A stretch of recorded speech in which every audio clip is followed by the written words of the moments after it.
अनुराधा बहुत ही गरीब औरत थी, साथ ही बहुत ही मेहनती भी थी। वो मेहनत से कमाना और खाना जानती थी। परिवार में अनुराधा की जवान बेटी, जिसका नाम सोनी था, बिल्कुल अपनी माँ की तरह थी। अनुराधा एक अमीर घर में झाड़ू पोछे का काम किया करती थी। उस अमीर घर में अनुराधा के साथ एक और नौकरानी थी, जिसका नाम सीमा था। अनुराधा और सीमा दोनों घर का सारा काम संभाला करती थी। ऐसे ही एक दिन घर की मालकिन जानकी देवी, जो कि अपने कमरे में अपने कुछ कीमती जेवर संभाल कर तिजोरी में रखकर चाबी अपने तकिए के नीचे रख देती है। जानकी की नौकरानी सीमा यह सब कुछ देख ही रही होती है। उसके मन में इतने सारे कीमती जेवर देखकर लालच आ जाता है और वो जानकी के बाहर आते ही उसके कमरे में जाती है और उसके तकिए के नीचे से चाबी निकालकर तिजोरी खोलकर कुछ जेवर चुरा लेती है। तभी वहाँ अनुराधा आती है और अनुराधा उसे चोरी करते हुए देख लेती है और उससे कहती है, ये सब क्या कर रही हो तुम सीमा? मालकिन के साथ गद्दारी? अरे उन्होंने कभी भी हमें नौकर नहीं समझा और तुम उनके साथ ही क्या कर रही हो? कितने भरोसे से वो अपना घर हमारे ऊपर छोड़ देती है। चुपचाप जेवर जहाँ था वहाँ रख दो, वरना मैं मालकिन को सारी बातें बता दूंगी। देख, मेरा दिमाग खराब मत कर, मेरा रास्ता मत काट काली बिल्ली की तरह। तुझे बड़ा शौक है ना तेरी ईमानदारी से काम करने का, तो तू कर। मैं ये जेवर लेकर ये गांव छोड़कर हमेशा हमेशा के लिए कहीं चली जाऊंगी। और मेरी बात मान तो तू भी कुछ जेवर चुरा ले और तू भी चल। क्या रखा है ऐसी नौकरों वाली जिंदगी में? लेकिन चोरी करना तो भी गलत है ना, किसी का भरोसा तोड़ना उससे भी ज्यादा गलत। मैं मालकिन को जा रही हूँ बताने। अनुराधा के बताने से पहले ही सीमा वो जेवर अनुराधा के हाथ में थमा देती है और जोर जोर से चिल्लाकर मालकिन को वहां बुलाती है और चोरी का सारा इल्जाम अनुराधा के ऊपर लगाते हुए उससे कहती है, मालकिन, अनुराधा ने आपकी तिजोरी से चोरी की है और ये जेवर लेकर ये आपके घर से भागने वाली थी। उससे पहले ही मैंने आपको इसकी सारी काली करतूतों के बारे में बता दिया। ये सब क्या है अनुराधा? तुम तो हमारी सबसे भरोसेमंद नौकरानी थी और हमने तुम्हें नौकरानी नहीं बल्कि इस घर का हिस्सा समझा, लेकिन फिर भी तुमने ये सब किया, मेरे भरोसे को तोड़ा। ऐसी क्या मजबूरी थी तुम्हारी जो तुम्हें ये सब करना पड़ा? अगर पैसे की जरूरत थी तो मुझसे एक बार कह देती, मैं तुम्हें पैसे दे देती। मालकिन, आपको लगता है कि मेरा ईमान इतना कमजोर है कि मैं ये सब करूंगी? चोरी दरअसल सीमा ने की है और जब मैंने इसे रोका तो इसने सारा जेवर मेरे हाथ में रख दिया और आपको सारी झूठी कहानी सुनाने लगी। मालकिन ये झूठ बोल रही है। आपको लगता है कि मैं चोरी करूंगी? आज तक मैंने कभी कोई चोरी नहीं करी। मेहनत से ईमानदारी से कमाना जानती हूँ, लेकिन इतना गलत काम कभी नहीं किया। ये मुझ पर झूठा झूठा इल्जाम लगा रहे हैं मालकिन। मालकिन, मैं अपनी बेटी की कसम खाती हूँ, उसके अलावा मेरा इस दुनिया में कोई नहीं है। मैंने चोरी नहीं की। जानकी बहुत ज्यादा असमंजस में पड़ जाती है और तभी जानकी कहती है, चिंता मत करो तुम दोनों, मेरे कमरे में सीसीटीवी लगा हुआ है। सब कुछ दूध का दूध और पानी का पानी हो जाएगा कि किसने चोरी की है और किसने नहीं।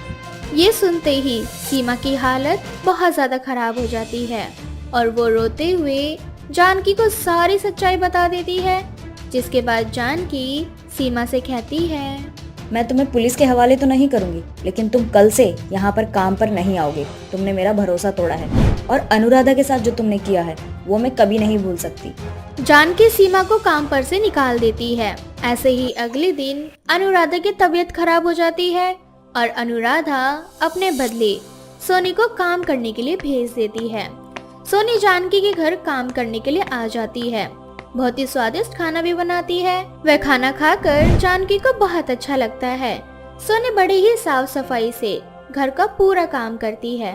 तभी अचानक जानकी के सर में दर्द होने लगता है।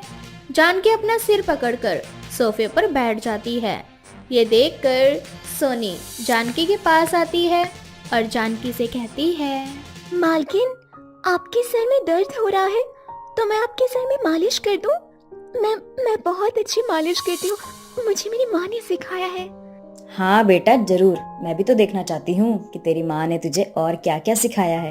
रुकिए, मैं अभी तेल लेकर आती हूँ। सोनी तेल लगाकर जानकी के सिर की मालिश करना शुरू कर देती है। सोनी द्वारा किए गए चंपी से जानकी को बड़ा ही आनंद आ रहा होता है। चंपी करवाते करवाते जानकी की आंख लग जाती है और वो सो जाती है। थोड़ी देर बाद जब जानकी की आंख खुलती है, वो सोनी को खुद के पास ही पाती है। सोनी भी जानकी के पैरों के पास ही सो जाती है। तभी जानकी सोनी को उठाते हुए उससे बोलती है, सोनी बेटा बहुत देर हो चुकी है, अब तुझे घर जाना चाहिए और घर जाके अपनी माँ से कहना कि मुझे तेरी माँ से बात करनी है, वो मुझे फोन कर ले या फिर मेरे फोन का वेट करे वो। थोड़ी देर बाद सोनी अपने घर के लिए चली जाती है। घर जाने के बाद वो अपनी माँ को सारी बात बताती है। तभी जानकी का फोन अनुराधा के पास आता है। जानकी अनुराधा से कहती है, अनुराधा, कल से तुम्हें या फिर तुम्हारी बेटी को मेरे घर पर साफ सफाई करने की कोई जरूरत नहीं है। क्या हुआ मालकिन, मुझसे कोई भूल हो गई क्या, या फिर मेरी बेटी सोनी से कोई भूल हो गई है? मालकिन हम पर इतना बड़ा जुल्म मत करो, हमें अगर आपने काम से निकाल दिया तो हम क्या करेंगे? इस गरीबी में अपनी जवान बेटी को शादी के सपने के लिए कहाँ कहाँ लेकर भटकूंगी और मेहनत करूंगी। अरे मेरी बात तो सुन लो, कल मैं तुम्हारे घर आती हूँ और तुम्हें बताती हूँ कि आखिर में बात क्या है। रात भर अनुराधा और सोनी को नींद नहीं आती। उन दोनों को चिंता सताने लगती है कि आखिर ऐसी क्या बात हो गई जिससे जानकी उन्हें काम पर से आने से मना कर रही है। अगले दिन जानकी अपने बेटे मोहन का रिश्ता लेकर अनुराधा और सोनी के घर जाती है और अनुराधा से उसकी गरीब बेटी का हाथ मांगते हुए उसे कहती है, अनुराधा, अब मेरी समधन मेरे ही घर में आके साफ सफाई का काम करेगी तो अच्छा थोड़ी लगेगा। अब मैं तुम्हारे साथ रिश्तेदारी बनाना चाहती हूँ। मुझे तुम्हारी बेटी सोनी बहुत पसंद है। मेरा बेटा मोहन डॉक्टर है और उसे मेरी पसंद की ही लड़की चाहिए थी और मुझे तुम्हारी बेटी बहुत पसंद है। सर्वगुण संपन्न है तुम्हारी बेटी। लेकिन मालकिन, हमारी इतनी औकात नहीं है कि हम आपके साथ रिश्ता जोड़े। मैं गरीब कहाँ से अपनी बेटिया की शादी आपके बेटे से कर पाऊंगी? उसकी चिंता तुम मत करो, बस अपनी बेटी को एक जोड़े में विदा कर देना। बाकी सारा अरेंजमेंट मैं खुद कर लूंगी। भगवान का दिया हुआ सब कुछ है मेरे पास, किसी भी चीज की कोई कमी नहीं है। बस मुझे ऐसे रिश्तेदार चाहिए जो दिल से और मन से बहुत अच्छे और सच्चे हो। मुझे तुम्हारी बेटी और तुम बहुत अच्छे लगते हो। लेकिन मालकिन, मैं बहुत गरीब हूँ। पूरा समाज आपके ऊपर हंसेगा कि आपने गरीब लोगों के साथ रिश्तेदारी जोड़ी है। मैं नहीं चाहती कि आपका मजाक बने हमारी वजह से मालकिन। अनुराधा, तुम कौन से समय में जी रही हो? आज के समय में कौन उन 4 लोगों के बारे में सोचता है? और तुम जिन 4 लोगों की बातें कर रही हो या फिर जिस समाज की बातें कर रही हो, वो समाज क्या करेगा? ज्यादा से ज्यादा हमारे पीठ पीछे हमारी चुगलियां करेंगे। हमारे सामने बोलने की हिम्मत तो होती नहीं है इन लोगों की। इसीलिए इन 4 लोगों की या फिर इस नाम के समाज के बारे में सोचना बंद करो। जानकी सोनी के हाथ पर कुछ शगुन का सामान रखकर रिश्ता पक्का कर देती है। ऐसे ही कुछ दिन बीत जाते हैं। जानकी अपने बेटे मोहन को सोनी के बारे में बताती है। मोहन को भी सोनी शादी के लिए पसंद आ जाती है।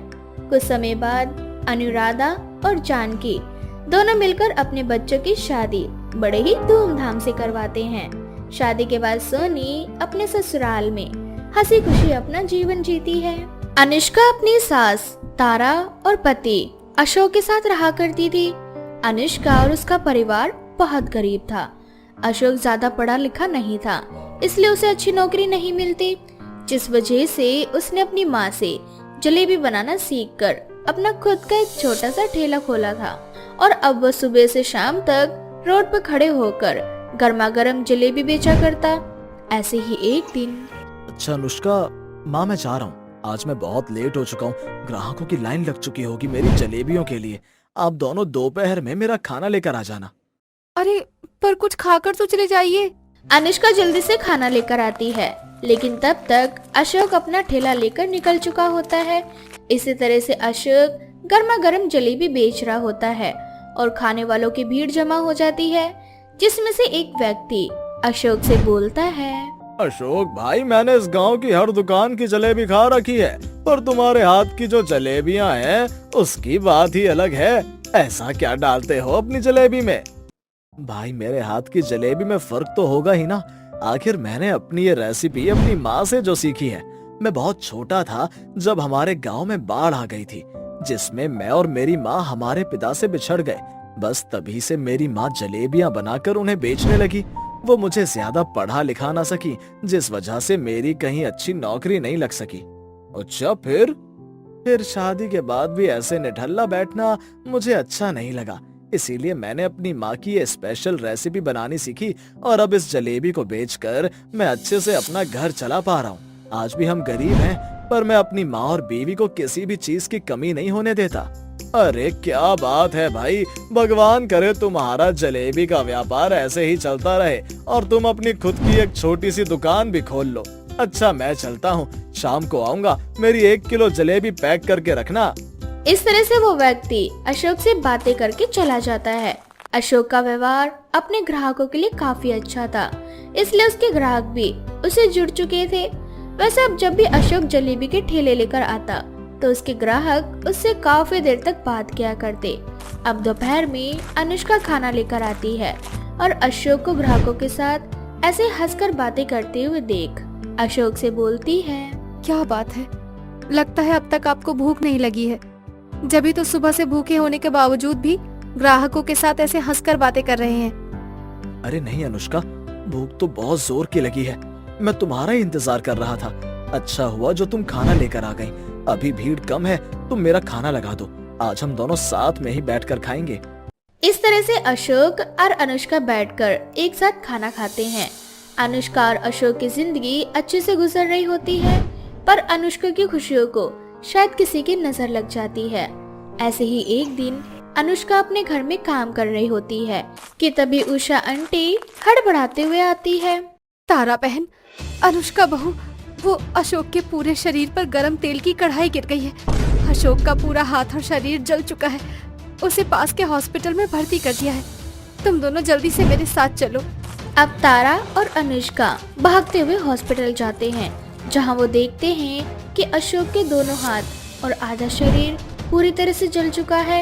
ये देख तारा और अनुष्का रोने लगती हैं और अशोक अपनी माँ और अनुष्का को दिलासा देते हुए बोलता है, अरे आप दोनों रो क्यों रहे हैं? मुझे कुछ नहीं हुआ, मैं बिल्कुल ठीक हूँ। शरीर में इतने जख्म हो गए हैं, पर फिर भी तू बोल रहा है कि मैं ठीक हूँ। अरे बेटा, तू किस मिट्टी का बना है?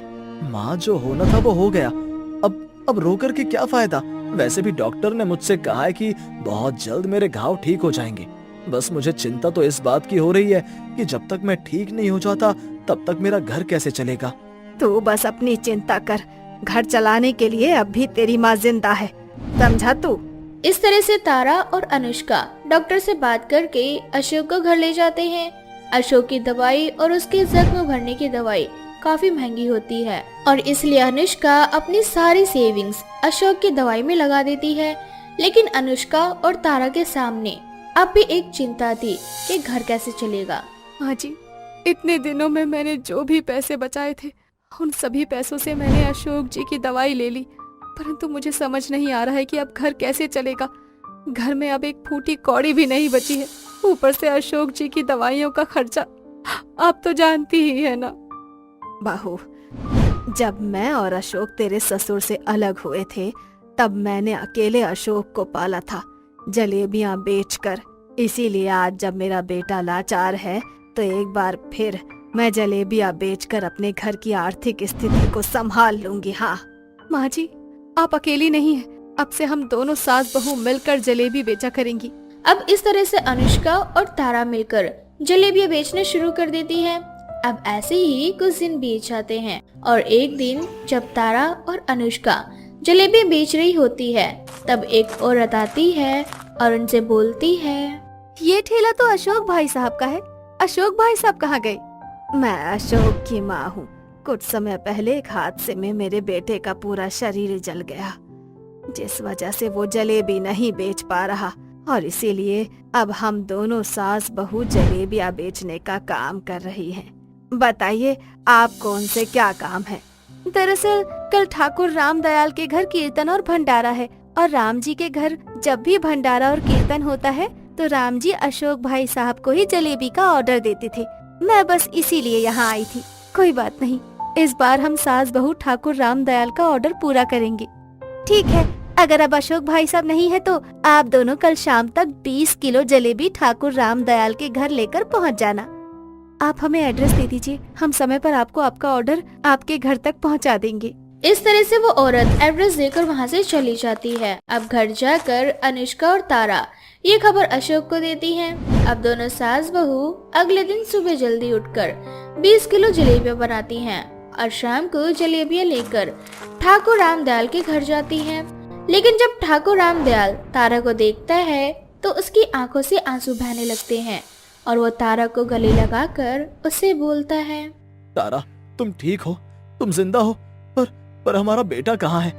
तारा, तुम नहीं जानती, बाढ़ खत्म होने के बाद मैंने तुम्हें और अपने अशोक को कहाँ नहीं ढूंढा, पर तुम दोनों मुझे कहीं नहीं मिले और आज इतने दिनों बाद तुम यहाँ। मैंने भी आपको बहुत ढूंढा पर आप नहीं मिले। बस तब से मैंने अकेले अशोक को पाला और ये देखो, ये है अनुष्का, हमारी बहू। मेरी बहू? पर तारा, तुम दोनों यहाँ कैसे? पिताजी, आपने जो जलेबी का ऑर्डर दिया था वो हमें ही दिया था। इसका मतलब जलेबी बेचने वाला अशोक मेरा ही बेटा है। तभी उसकी जलेबी में मुझे वही स्वाद आता था जो तुम्हारे हाथों में था। तारा, आज मैं बहुत खुश हूँ, मुझे मेरा परिवार मिल गया। अब से तुम सास बहू को जलेबी बेचने की कोई जरूरत नहीं है। इस तरह से राम अपने बेटे, बीवी और बहू को अपने पास बुला लेता है और वो लोग एक साथ एक खुशहाल जिंदगी जीने लगते हैं। वह अपनी गरीब माँ पुष्पा और अपने छोटे भाई रतन के साथ रहा करती थी। सुरेखा बहुत छोटी थी जब उसके पिताजी की मृत्यु हो गई थी। उसके पिताजी के देहांत के बाद उसकी माँ पुष्पा ने ही अकेले दोनों भाई बहनों को पाला पोसा था और उनको पढ़ाया लिखाया था। सुरेखा अपनी पढ़ाई पूरी करके घर आती है पर वो देखती है कि उसकी माँ घर पर नहीं है, जिसके बाद सुरेखा अपने छोटे भाई रतन से बोलती है, रतन, माँ कहाँ है? आज मैं इतने दिनों बाद घर आई हूँ और माँ घर पर नहीं। दीदी, तुम कैसी बात कर रही हो? भला इस समय माँ कहाँ जा सकती है? माफ करना छोटे, भूल गई थी। अच्छा, तू घर में ही रहना और पढ़ाई करना, मैं भी माँ से मिलकर आती हूँ। इतना बोलकर सुरेखा अपनी माँ के पास जाती है, जहाँ रोड के साइड पर सुरेखा की माँ पुष्पा नान और दाल मखनी बेच रही होती है। अब सुरेखा आराम से जाती है और अपनी माँ की आंखें बंद कर बोलती है, कौन है? पहचानो कौन? पुष्पा सुरेखा की आवाज सुनते ही सुरेखा को पहचान जाती है और हंसती हुई अपनी बेटी से बोलती है, पहचान लिया, मेरी प्यारी बिटिया सुरेखा, जो कि आज 5 साल बाद अपनी हॉस्टल मैनेजमेंट की पढ़ाई पूरी करके घर आई है। अब सुरेखा अपनी माँ के सामने आती है और दाल मखनी खाते हुए अपनी माँ से बोलती है, माँ, आपके हाथों में आज भी वही स्वाद है जो 5 साल पहले था। आप खाने में क्या डालते हो? आप जानते हो, मैंने होटल मैनेजमेंट की पढ़ाई की, वहाँ हर तरह का खाना बनाना सीखा। अब आपकी बेटी बहुत जल्दी एक बहुत बड़ी शेफ बन जाएगी, पर अब तक मेरे हाथों को वो स्वाद नहीं जो आपके हाथ की दाल मखनी में है। माँ, बेटा, ये एक जादुई दाल मखनी है, इसके बारे में मैं तुझे अभी नहीं बता सकती। तू मेरे साथ घर चलना, फिर मैं तुझे इस जादुई दाल मखनी के बारे में बताऊंगी। क्या माँ, आप ही ना, आपकी मजाक करने की आदत अभी तक नहीं गई। सुरेखा अपनी माँ पुष्पा से बात कर ही रही होती है कि तभी कुछ ग्राहक आ जाते हैं, जो सुरेखा को देख पुष्पा से बोलते हैं, अरे पुष्पा बहन, ये तुम्हारी ही बेटी है ना, जिसके बारे में तुम बताया करती थी? हाँ भाई साहब, और वैसे आज आपके ऑफिस के लिए कितने एम्प्लॉय के लिए दाल मखनी पैक कर दूं? अरे पुष्पा बहन, आपके हाथों की दाल मखनी तो मेरे ऑफिस के सभी स्टाफ को पसंद है, इसीलिए तो वो अपने घर से सब्जी नहीं लेकर आते। अब तो आप समझ ही गई होंगी कि मुझे कितनी दाल मखनी चाहिए। अब पुष्पा कुछ दाल मखनी पैक करके देती है और वह आदमी दाल मखनी लेकर वहाँ से चला जाता है। इसी तरह से शाम हो जाती है और पुष्पा अपना ठेला लेकर अपनी बेटी सुरेखा के साथ घर चली जाती है। घर जाने के बाद सुरेखा अपनी माँ पुष्पा से बोलती है, माँ, आज मैं तुम्हारे पास आई थी, तब तुमने मुझे बताया था कि तुम्हारी दाल मखनी कोई साधारण दाल मखनी नहीं बल्कि जादुई दाल मखनी है। मुझे तो लगा था कि तुम मजाक कर रहे हो, परंतु जब मैंने वहाँ आते हुए हर ग्राहक को देखा तो मुझे विश्वास होने लगा कि शायद तुम मजाक नहीं कर रही। माँ मुझे बताओ ना, तुम्हारी ये दाल मखनी जादुई कैसे हुई? बेटा, जब तू और रतन बहुत छोटे थे ना, तब तेरे पिताजी हमें छोड़कर चले गए। उस समय मुझे कोई और दूसरा रास्ता नजर नहीं आ रहा था कि मैं तुम्हारी परवरिश कैसे करूं। इसीलिए मैंने खुदकुशी करने का फैसला किया।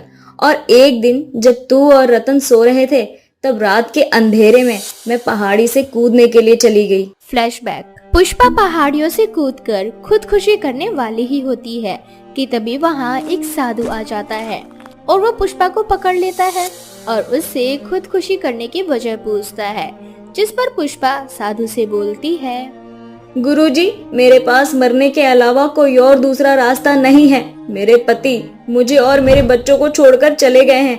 अब मुझे समझ में नहीं आ रहा कि मैं अपने बच्चों की परवरिश कैसे करूं। लेकिन ये समाज मुझे और मेरे बच्चों को जीने नहीं दे रहा। मैंने सोचा कि मैं नान और दाल मखनी बनाकर बेचूं, लेकिन मुझे अपने पति जैसा दाल मखनी बनाना नहीं आता। मैं क्या करूं? बस इसीलिए मैंने मरने का फैसला लिया। मरना जिंदगी का हल नहीं होता बेटी, और तुम तो चली जाओगी, पर क्या तुमने एक बार भी अपने बच्चों के बारे में सोचा जो अपनी माँ के लिए जी रहे हैं? तुमने कभी सोचा कि तुम जब इस दुनिया से चली जाओगी तो तुम्हारे बच्चों का क्या होगा? साधु की बातें सुनकर पुष्पा को अपनी गलती का एहसास होता है और वो साधु से बोलती है, आप बिल्कुल सही कह रहे हैं गुरुजी। मैं अनजाने में बहुत बड़ी गलती करने जा रही थी। लेकिन गुरुजी, मुझे समझ में नहीं आ रहा कि मैं क्या करूं। मेरे पति के पास एक ठेला था जिस पर वो नान और दाल मखनी बनाकर बेचा करते थे, लेकिन मुझे उनके जितना स्वादिष्ट दाल मखनी बनाना नहीं आता और मेरे सारे ग्राहक मुझसे नाराज होकर चले गए। मेरे पास खाने को कुछ भी नहीं है। मुझे समझ में नहीं आ रहा कि मैं अपने बच्चों का पेट कैसे पालूं। पुष्पा की दुख भरी कहानी सुनकर साधु पुष्पा को अगले दिन अपनी कुटिया में आने को कहता है।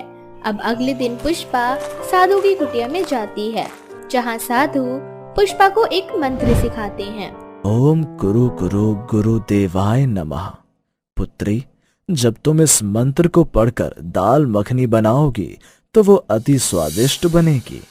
अन्नपूर्णा देवी नमः, स्वास्थ्य देवी नमः। और जब तुम इस मंत्र को पढ़ोगी तो तुम्हारी जादुई दाल मखनी को खाने वाला हर रोगी व्यक्ति बिल्कुल स्वस्थ हो जाएगा। ये कुछ मंत्र हैं जो सिर्फ तुम अपनी दाल मखनी के लिए ही प्रयोग कर सकती हो।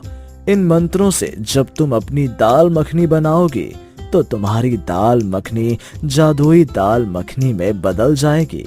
पुष्पा साधु से वो 2 मंत्र सीख जाती है और घर आकर जब दाल मखनी बनाती है तो उस दाल मखनी पर वो मंत्र पढ़कर फूंकती है। मंत्र फूंकते ही दाल मखनी में से एक तेज रोशनी निकलती है, जिसके बाद पुष्पा दाल मखनी को बेचने के लिए बाहर जाती है।